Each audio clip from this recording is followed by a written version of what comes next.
Yo, what's good everyone? Today I'm going to be taking a first look here at this Week 16 NFL DraftKings main slate, and like I always do here in these videos, I'm going to go position by position, highlighting the plays that are sticking out to me here early in the week, and then we'll wrap up the video by putting together a first look cash lineup and a first look tournament lineup. With that being said, let's dive right into this. And we're going to kick things off here at the quarterback position. Now I got 3 cash game quarterbacks that are sticking out to me here initially, and then 2 games that are catching my attention from the tournament side of things. We'll start on the tournament side of things here. Right at the top, we got Dak and Tua playing against one another in Miami this week. That game does have the highest implied total here as of Wednesday, so a lot of shootout potential in that game. I think we'll be able to stack up either side of that game or do a full game stack if we want to.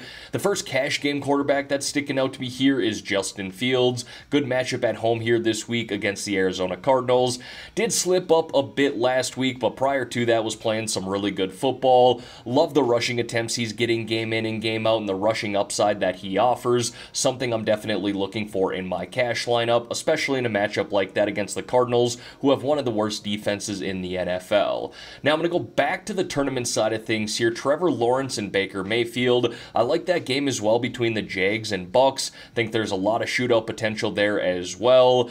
I prefer the Lawrence side of things just because Baker's coming off of his best game, maybe in the NFL, certainly this year. He was truly terrific last week against the Green Bay Packers, and I think people are going to chase that a little bit, especially considering he is cheaper than Trevor Lawrence, but that Buccaneers secondary is not very good. I like either side, but I'm going to go with the T-Law side here initially. Getting back to the cash game side of things here, I think we can also go in that game with Kyler Murray between them and the Chicago Bears.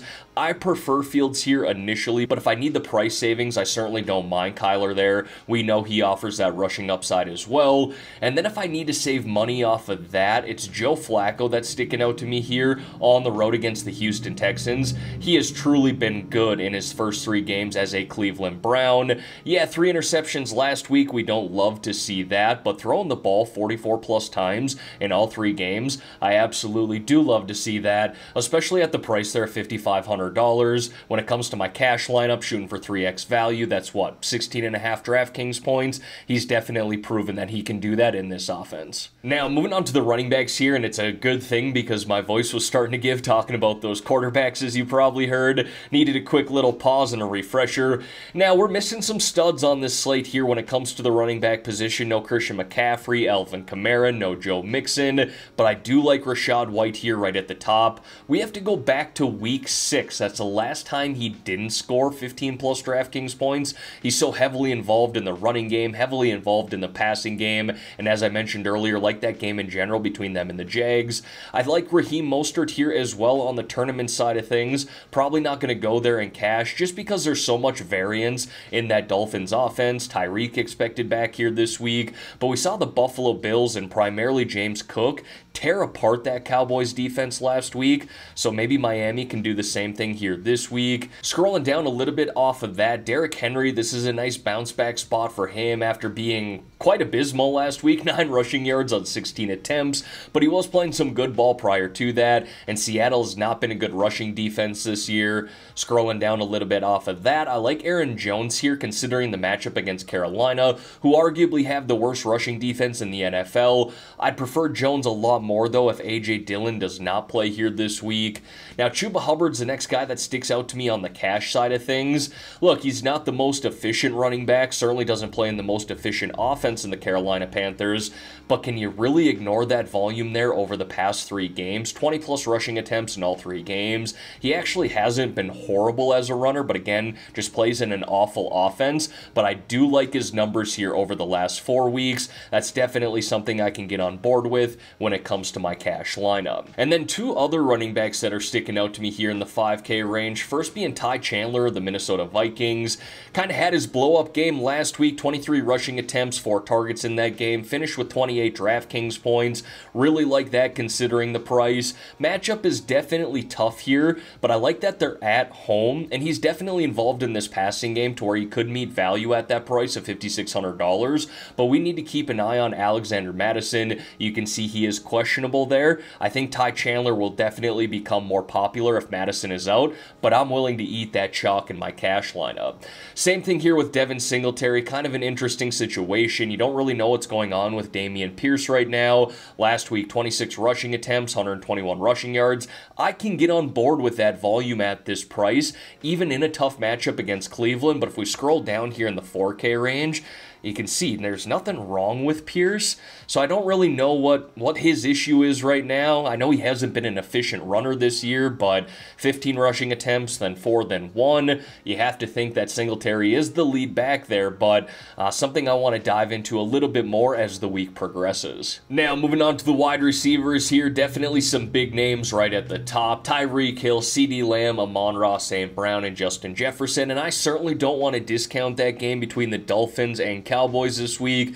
Talked about it earlier. There's a lot of shootout potential in that game. Highest implied total here on this main slate, but I kind of like these wide receivers a bit better in this game between the Lions and Vikings. For starters, you're saving $1,000 just by rostering those guys over CD and Tyreek, but I also like the upside here considering the matchup. Neither one of the Vikings secondary or the Lions secondary have been terrific this year. Minnesota's defense has definitely gotten better over time, but on the other side of things, the Lions defense has progressively gotten worse. So I like this game in general. Both those guys are just target monsters, and we know the upside that they offer. I also like Mike Evans here on the tournament side of things. Talked about that game earlier between the Bucs and Jags. Definitely think we can go this route. I know Chris Godwin was the guy last week against the Packers, but Evans has truly been solid in this offense all year long. Clearly the #1 wide receiver with Baker.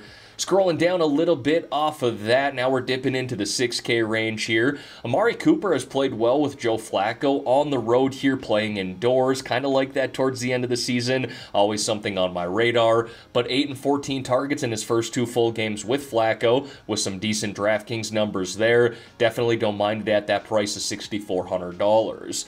DeAndre Hopkins, he's going to be on my radar this week. Same thing with Jordan Addison, kind of just like the Vikings offense in general.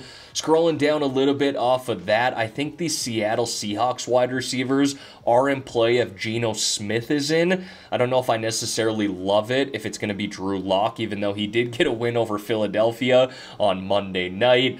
We just know the arm strength is a little bit better there with Geno Smith, a lot more chemistry with these wide receivers, but that secondary for the Titans has not been great this year. They weren't great last year, kind of been their downfall, if you will, over the past couple of seasons. Jaden Reed here, the Green Bay Packers, has truly been awesome as a rookie. He got banged up last week in that game against the Bucs. He is questionable heading into this Sunday, but assuming that he does play, I'm willing to go back to him at this price here at $5,400. He's getting rush attempts, he's getting a lot of targets, and scoring touchdowns as well. And then one guy that stuck out to me here in the 4K range, definitely offering some value, is that of Zay Jones of the Jags. You can see the volume has definitely been there over the last 3 weeks, really ever since Christian Kirk got hurt, but I'm willing to take the chalk here, even if he is super popular at $4,200. I don't care. When we're talking about my cash lineup, that's a nice play there, especially considering the matchup against that Bucs secondary. Now, when it comes to the tight ends here this week, there are definitely some nice spend-up options. Really, any one of the top 6, I think, are going to be tournament viable. Laporta, Hawkinson in the same game, McBride, Ingram, Njoku, Ferguson. Every single one of those guys have decent matchups here this week, and they're not crazy expensive either. But I just don't think I'm going to be able to get there in my cash lineup. If I want to spend up for a running back, maybe 2, spend up for a wide receiver, and I'd like to get to Justin Fields or Kyler Murray if at all possible in my cash lineup. So again, I know it's the initial look here, but initially, I just don't foresee myself spending up for a tight end in my cash lineup. Primarily in tournaments, I will do that though. Scrolling down here in the 3K range, I got 3 tight ends that are sticking out to me. That's going to be Tucker Kraft, coming off a nice game last week with 6 targets, scored a touchdown, racked up 15-16 DraftKings points. Still like him at that price there, $3,700. And then going back to 2 guys that I highlighted last week in the low 3K range, Tyler Conklin and Chigo Okonkwo. I know they haven't been fantastic this year, but the volume continues to be there. Whether it is just 5 to 7 targets, getting 40 receiving yards. I'm willing to take that. If they can get me 9 DraftKings points, that's okay with me considering the price. So then we'll go to Okonkwo here. You can kind of see the same song and dance as Conklin. Not massive numbers by any means, but that's also why they're priced here in the low 3K range. And that's really the same play here when it comes to defenses. I'm willing to spend up for defenses in my tournament lineup, but when it comes to my cash lineup, I'm really just looking for the best value. And the best value sticking out to me here initially this week is the Tennessee Titans at home here against Seattle, and I like it even more if it's Drew Lock that starts over Geno Smith, and then the Minnesota Vikings here at home against Detroit. Look, I know Detroit has played significantly better this year than they have in years past. Their offense is better, but their offense also tends to play better at home compared to on the road, and again, that Minnesota Vikings defense has progressively gotten better as the season has gone on. So those are the two defenses that stick out to me. I prefer the Titans over the Vikings, but if I need that extra $100 in savings, I certainly don't mind Minnesota. Now, folks, before we build this first look cash lineup and first look tournament lineup, if you could like this video and subscribe to the channel, I would greatly appreciate that. We're trying to get to 4,000 subs by the end of this year. That gives me 11 days to do that. Things are not looking good, but if you haven't subbed yet here today and you can do that and help us out, again, I would really appreciate it. Alright, now let's put together a first look cash lineup here. I'd love to get up to Justin Fields this week, knowing that if I need the price savings, I have Kyler. If I really need to save money off of that, I can go to Joe Flacco. But let's start with Fields there. I'm going to put in Rachaad White right away as well. And then let's go with Chuba Hubbard. And actually, let's go with 2 running backs here in the 5K range. I'm just going to bank on Madison not playing for the Vikings this week, so we could put in Chandler there at $5,600. Now we got to go the wide receiver route, and let's save some value here right away. Let's put in Zay Jones, and then let's put in Reed as well with the Packers, just assuming he's going to play here too. That leaves us with $4,800 left over. Let's go to a defense. Let's put in the Titans here. What does that give us? $6,000 left over for a tight end and wide receiver. So that means we should be able to spend up for a wide receiver. I'd love to go to JJ, but being that I have Chandler in there already, let's put in Amon-Ra. $3,800 left over for a tight end. That would be Tucker Kraft. I don't know if I love putting in 2 Green Bay Packers to my cash lineup, but it is the initial look, and they do have a good matchup against Carolina. And then let's put together a first look tournament lineup, and I've talked about that game between the Jags and Bucks quite a bit, so let's build a stack around that. And I talked about it earlier. I prefer Trevor Lawrence just because I think a lot of people are going to resort to Baker, coming off one of the best games of his NFL career. So let's go T-Law there. Let's stack him up with 2 receivers. We're going to save some money here. We're going to go with Zay Jones. I know he'll probably be popular, but we can look to get contrarian elsewhere, and the stack might just be contrarian itself. And then let's put in Evan Ingram there at $5,400. And then run it back. We could run it back with White, but I'm going to go Evans here at $7,600.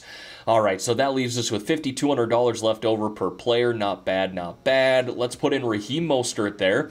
And I really hope that A.J. Dillon doesn't play this week. Aaron Jones would be in a nice spot against Carolina for tournaments.